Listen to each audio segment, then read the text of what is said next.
Rabbi Elazar s'est contenté, car qui ne sait pas que le nom de 4 lettres avec les voyelles d'Elohim est un nom qui se réfère à Bina, et ceci n'est pas le cas des autres noms du nom de 4 lettres qui se réfèrent à Tiferet, et ainsi il y a là une grande différence, et la signification des changements de ce nom se trouve dans ces voyelles, et si le principe de sa question est de dire pourquoi ce nom se réfère-t-il à Bina, et quel en est le sens.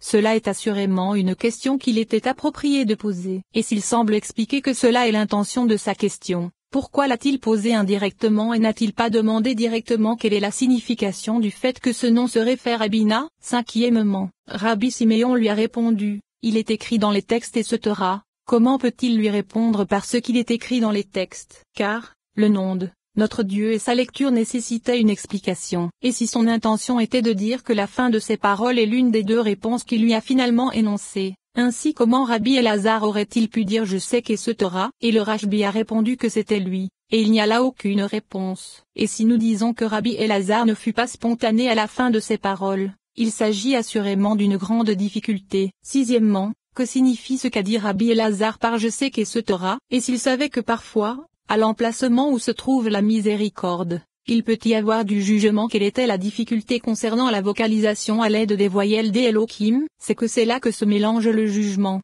comme il l'a lui-même expliqué. Et si ceci n'est pas une réponse, quelle est la nouveauté apportée par Rabbi Siméon en disant mais lorsque est ce Torah? Si Rabbi Elazar le savait déjà, et ainsi, il n'y aurait pas eu de plaisir. Mais si nous disons qu'il a apporté comme nouvel élément renverse et ce Torah, c'est qu'il s'est occupé de lui apporter une autre solution que celle qui a précédé selon laquelle parfois là où il y a miséricorde il peut y avoir jugement, ce qui est le principe de la solution. Et c'est pourquoi il n'en fut pas heureux. Et qu'a-t-il apporté, si ce n'est-il renverse ou quelque chose d'autre? Septièmement, le Rashbi a dit, mais viens et vois le secret de la chose et ce Torah. Et ce qu'il apparaît de ces paroles, c'est que c'est le secret de la réponse. Il n'y a pas de différence entre les 2 et le tout n'est qu'une seule solution. Et nous avons vu qu'il existe une différence entre les 2, comme la hauteur des 2 au-dessus de la terre, comme cela a été indiqué dans ce flot d'idées. Huitièmement, il est dit, il y a 3 degrés et ce Torah, il s'agit d'une longueur évitant de commettre une erreur dans la solution à la question, car c'est au premier degré que se référait la question. Et ce qu'il faut préciser dans ce message,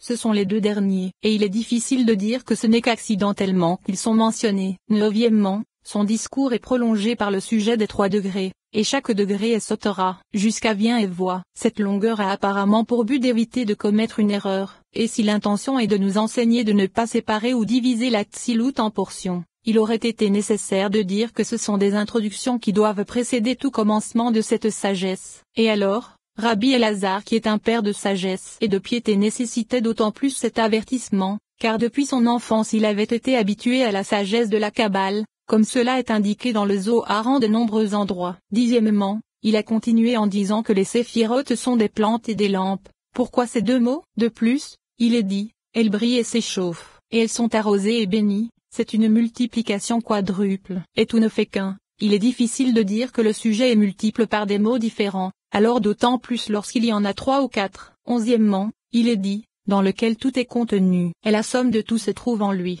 Car la multiplication est le sujet de la complétion par les mots différents, et cela est d'une grande difficulté. Douzièmement, il est dit, et ce fleuve est appelé mer pour le jardin et ce Torah. Qu'est-ce que le jardin? Et qu'est-ce qui se trouve au-dessus du jardin? Et à quoi cela se réfère-t-il puisque le jardin n'est pas rappelé ici? Treizièmement, il a continué son discours jusqu'à et nous avons appris qu'il y a une longueur du texte sur un court sujet, car tout est contenu dans des mots brefs puisqu'elle est miséricorde et que les jugements sont suscités par elle du côté de Géboura. Et c'est pourquoi il y a là un mélange de jugement et de miséricorde. Il y a un mélange de jugement vis-à-vis de l'éveil de Géboura, et de miséricorde vis-à-vis d'elle-même. Et il aurait été possible d'en terminer avec quelque chose de bref, comme à propos de la paracha Shemini et de la paracha Vetanan que nous avons présenté dans le chapitre précédent. Quatorzièmement, le bon sens réfute que ce soit 2 contraires puisque l'entendement ne peut le supporter. Car comment serait-il possible qu'elle soit miséricorde et que le jugement soit suscité par elle? Car le feu ne peut agir en refroidissant, et l'eau ne peut agir en réchauffant. Et comment serait-il possible que 2 contraires s'assemblent? Quinzièmement,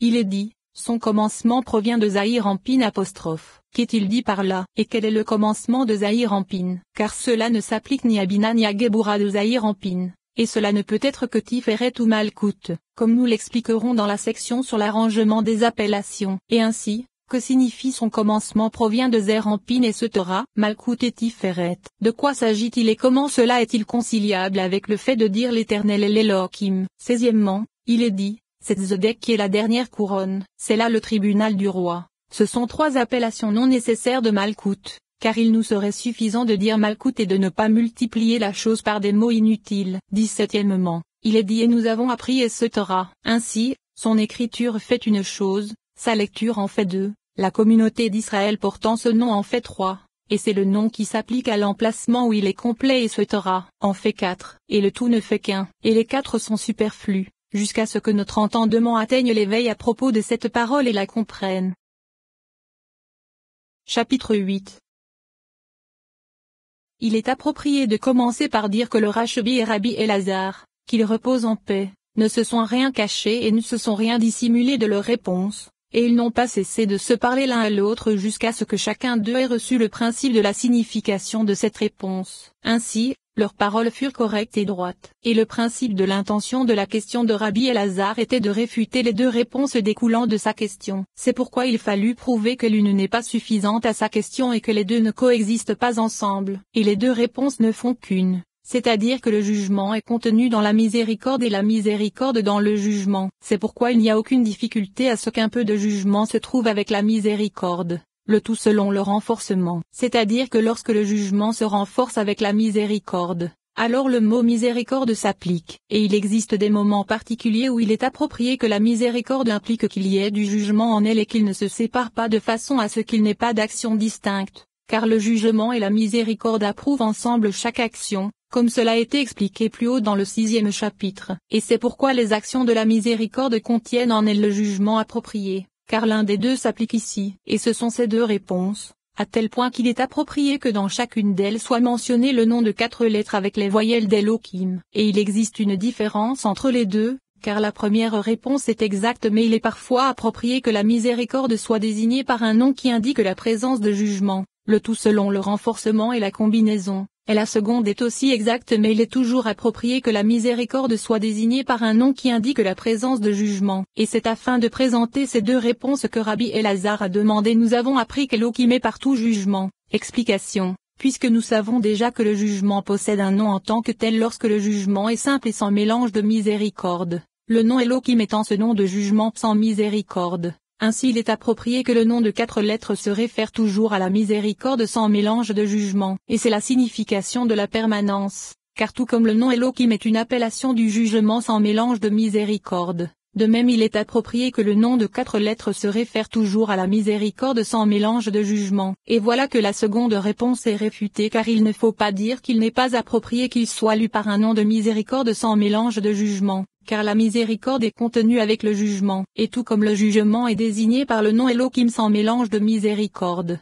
puisqu'il ne se trouve pas en tant que lui-même, de même il est approprié que le nom de 4 lettres soit lu par un nom de miséricorde simple, sans mélange de jugement puisque le jugement est contenu avec lui, et selon la réponse qui en particulier dit que c'est parfois en fonction du renforcement et de la combinaison qu'il est désigné par le nom du jugement et se réfère de façon générale au nom de miséricorde. Car le jugement est renforcé et mélangé jusqu'à s'élever avec ce nom, c'est pourquoi il est dit Elohim est partout jugement. Explication. Le nom Elohim est partout jugement car même si la miséricorde augmente un peu, il ne change pas et se trouve partout écrit Elohim et se réfère au jugement et à la violence. Et ainsi, il est également approprié que le nom de 4 lettres ne change pas et qu'il soit toujours lu à l'aide d'un nom de miséricorde totale, comme tu le sais. Car le nom de 4 lettres dans sa version pleine a une valeur numérique de 45, ce qui correspond à Okma, Kama, qui se réfère à la miséricorde comme cela est connu et comme cela sera encore expliqué. De plus, il est dit, il est parfois lu Elohim, comme par exemple Isetera, cela signifie qu'il s'agit d'une autre question, car le nom de 4 lettres ne se trouve avec les voyelles d'Elohim que lorsqu'il est accompagné du nom à donner, et il faut savoir à quoi l'un et l'autre se réfèrent. Et voici que nous avons résolu les premières, seconde et troisième difficulté. Et sur la 4e difficulté que nous avons exposée, le bon sens réfute et Setera. Il est dit que Rabbi Elazar savait déjà que Bina est appelé ainsi à cause de l'assemblage du jugement et de la miséricorde. Mais le principe de sa question concernait la situation concernant un seul nom fixe, et non avec le nom de 4 lettres car ce nom n'est pas approprié. Il en est ainsi à partir de ce que nous avons dit. Mais un seul nom rassemble des lettres qui se réfèrent au jugement et à la miséricorde, et il se rapporte à Bina. Et à cette question, le Rashbi, qu'il repose en paix, a répondu en mentionnant la référence suivante. Il est écrit dans les textes '. Cela signifie qu'il a présenté ce verset pour nous en enseigner et nous en montrer le sens. À partir de sache aujourd'hui et installe en ton cœur et ce Torah. Et cela signifie que bien que tu puisses trouver que le nom de 4 lettres est miséricorde totale par ces lettres, sache que Yahvé est Elohim, c'est-à-dire qu'il a en lui la puissante force du jugement, et ne cède pas là au trouble car même le jugement est parfois associé à l'attribut de miséricorde et se transforme en elle. Et c'est l'explication de sache aujourd'hui et ce Torah. Et Rabbi Elazar a répondu en disant, je sais que...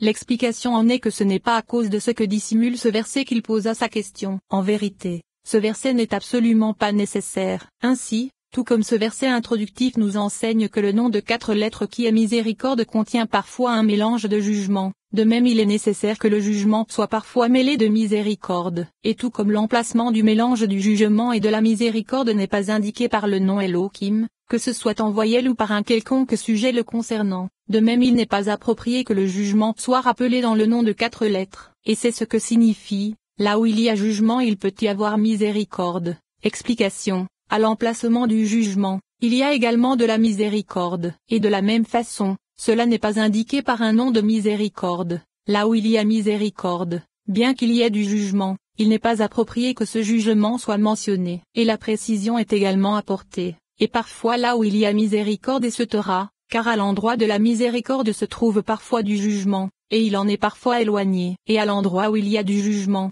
il y est toujours mêlé de miséricorde pour éviter que toute sa colère ne se réveille, et la tribu de bien se mêle à la tribu de châtiment. Et maintenant, même à l'endroit qui est perpétuellement miséricorde il existe un mélange de jugement, car il est approprié de mentionner sa persistance. Et ainsi, il n'est pas mentionné là, à l'emplacement dont le jugement est parfois éloigné et parfois spécifique. Alors, il est d'autant moins approprié qu'il soit mentionné dans le nom. Et c'est pourquoi le Rashbi a répondu que c'est au contraire l'inverse, car c'est toujours un mélange de miséricorde et que tout est contenu dans le nom Elohim. Mais dans notre cas, qui est une chose nouvelle, il est approprié que ce jugement renforcé soit de temps en temps désigné par le nom, et c'est ce qu'il est dit, viens et vois, Yahvé est partout, miséricorde. Comme il a dit à propos de la chose précédente que le nom de 4 lettres est partout miséricorde. Et c'est pourquoi lorsque le jugement est suscité à cause des méchants, ils renversent eux-mêmes la miséricorde en jugement, et alors il est approprié que le jugement soit indiqué par le nom de 4 lettres lui-même. Et bien qu'il soit écrit que le nom de 4 lettres se lit Elohim,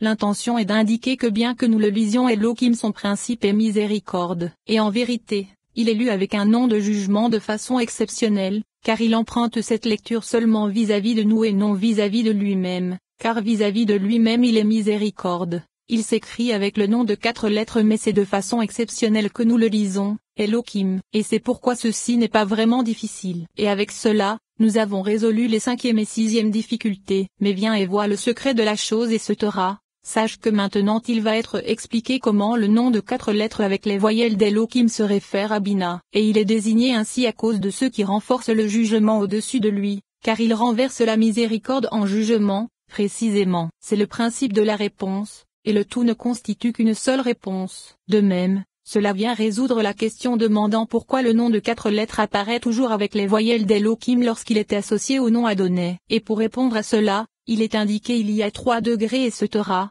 car le 3e degré c'est Malkout, et Malkout est appelé Adonai qui est un nom de jugement vis-à-vis de Bina. Peut-être faut-il dire Geburah ci-dessous et dans le 9e chapitre, appelé Elohim. Bien que tout ne fasse qu'un, ces 3 degrés ne font qu'un à partir du fait que l'union qui les réunit s'applique au nom Adonai, à Malkout vis-à-vis de Bina, Geburah, appelé Elohim. Et lorsque Malkout est désigné par le nom Adonai, alors Bina est désigné par le nom de 4 lettres avec les voyelles d'Elohim. Et Elohim ainsi que le nom Adonai se réfèrent au jugement. Et le tout ne fait qu'un au moment de leur union. Et l'union de Malkout avec Bina par l'aspect du jugement, c'est Geburah appelé Elohim. Il se trouve maintenant que ce sont 3 degrés qui s'unissent dans une unité véritable. Ils sont 3, et c'est ce qu'il est dit, il y a 3 degrés et ce Torah. Explication. Bina, Geburah et Malkout. Et puisque l'étudiant n'est pas étonné que Geburah n'est appelé Elohim qu'en association avec Bina, et que de même Malkout n'est appelé Adonai qu'en association avec Geburah, La difficulté se propage car il était approprié que le nom Elohim ne se trouve en association qu'avec le nom de 4 lettres avec les voyelles d'Elohim, et ainsi, avec Adonai il est nécessaire que les trois se trouvent toujours ensemble. Mais ceci ne nous met pas à l'abri